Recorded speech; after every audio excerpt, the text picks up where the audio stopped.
Her skin is white cloth, and she's all sewn apart, and she has many coloured pins sticking out of her heart. She has a beautiful set of hypno-disc eyes, the ones that she uses to hypnotise guys. She has many different zombies who are deeply in a trance. She even has a zombie who is originally from France. But she knows she has a curse on her, a curse she cannot win. For if someone gets too close to her, the pins stick farther in.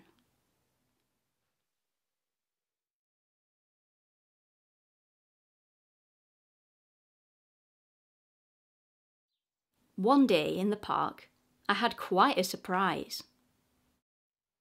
I met a girl who had many eyes. She was really quite pretty, and also quite shocking, and I noticed she had a mouth, so we ended up talking. We talked about flowers and her poetry classes, and the problem she'd have if she ever wore glasses. It's great to know a girl who has so many eyes, but you get really wet when she breaks down and cries.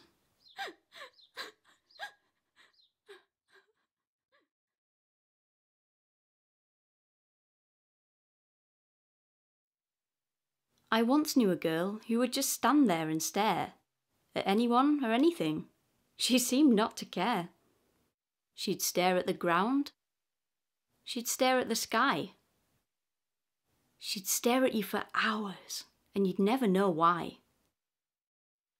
But after winning the local staring contest, she finally gave her eyes a well-deserved rest.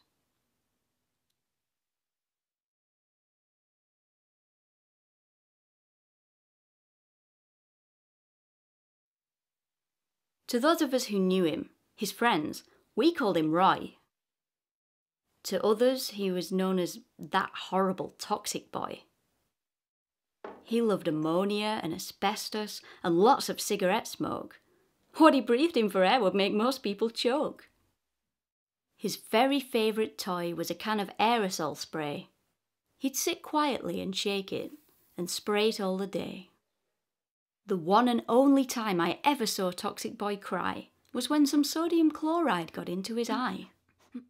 He'd stand inside of the garage in the early morning frost, waiting for the car to start and fill him with exhaust.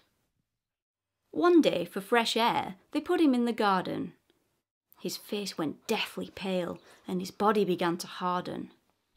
The final gasp of his short life was sickly with despair. Whoever thought that you could die from breathing outdoor air? As Roy's soul left his body, we all said a silent prayer.